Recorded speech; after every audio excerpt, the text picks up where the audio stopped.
ಈ ಸಾಫ್ಟ್ ಆಗಿರೋ ಇಡ್ಲಿ ಮತ್ತು ಮೃದುವಾಗಿರೋ ಬೆಣ್ಣೆ ನೋಡಿದರೆ ಇದೇ ಥರ ನಯನಾಜೂಕಾಗಿರೋ ಅಂಥ ಜನರ ಹತ್ರ ಸಲಹೆ ಕೇಳದಿದ್ರೂ ಸಹಿತ ನಂದು ಇಡ್ಲಿ ಅಂತ ಹೇಳಿ ಸಲಹೆ ಕೊಡೋ ಅಂಥ ಜನ ನೆನಪಾಗ್ತಾರೆ.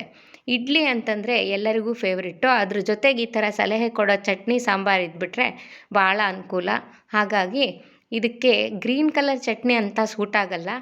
ಸೊ ಕೆಂಪು ಕಲರ್ ಕಡಲೆಬೇಳೆ ಚಟ್ನಿಗೆ ಕಡಲೆಬೇಳೆ ಒಂದು ಸ್ವಲ್ಪ ಹಾಕಿ ಕಣ್ಣು ಕೆಂಪಾಗೋವರೆಗೂ ಕಡಲೆಬೇಳೆ ಕೆಂಪಾಗೋವರೆಗೂ ಹುರ್ಕೊಳ್ಬೇಕು. ಅದರ ನಂತರ ಮೊದಲೇ ಒಣಗಿರೋ ಒಣಮೆಣ್ಸಿನ್ಕಾಯಿ ಹಾಕಿ ಮತ್ತೊಂದು ಸ್ವಲ್ಪ ಬಾಡಿಸಿ ಅವೆರಡೂ ಗರಿ ಆಗೋ ತನಕ ಹುರ್ಕೊಂಡು ಅದರ ನಂತರ ಅದಕ್ಕೊಂದು ಸ್ವಲ್ಪ ಕಾಯಿ ತುರಿನೂ ಹಾಕಿ ಘಮ ಘಮ ಅಂತ ಪರಿಮಳ ಬರೋದಕ್ಕೆ ಒಂದು ಸ್ವಲ್ಪ ಇಂಗು ಹಾಕಿ ಅದರ ನಂತರ ಉಪ್ಪಿಗಿಂತ ರುಚಿ ಬೇರೆ ಇಲ್ಲ ಅಂತ ಹೇಳಿಬಿಟ್ಟು ಒಂದು ಸ್ವಲ್ಪ ಉಪ್ಪನ್ನು ಹಾಕಿ ಮಿಕ್ಸಿಗೆ ಹಾಕಿ ಗರಗರ ಅಂತ ತಿರುಗಿಸಿದ್ರೆ ಒಳ್ಳೆ ಕಲರ್ಫುಲ್ ಕೆಂಪು ಚಟ್ನಿ ರೆಡಿ ಆಗುತ್ತೆ. ಯಾವುದಕ್ಕೂ ಒಗ್ಗರಣೆ ಇಲ್ಲ ಅಂದರೆ ರುಚಿನೇ ಇಲ್ಲ ಬಿಡಿ. ಸೊ ಒಂದು ಒಗ್ಗರಣೆ ಹಾಕಿದರೆ ನೋಡೋಕ್ಕೂ ತಿನ್ನೋಕ್ಕೂ ರುಚಿ ತುಂಬ ಚೆನ್ನಾಗಾಗತ್ತೆ.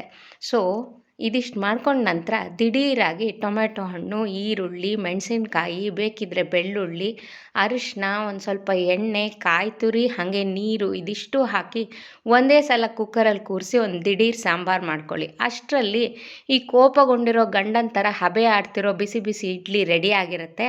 ಅವ್ರು ಸ್ವಲ್ಪ ಕೋಪ ತಾಪ ತಣಿಸಿದ ಮೇಲೆ ಈ ಥರ ಸಾಫ್ಟ್ ಆಗಿರೋ ಅಂಥ ಇಡ್ಲಿ ರೆಡಿ ಆಗುತ್ತೆ. ಈಗ ಸಾಂಬಾರು ಚಟ್ನಿ ಜೊತೆಗೆ ಹೊಡೆಯೋದೆ ಏನಂತ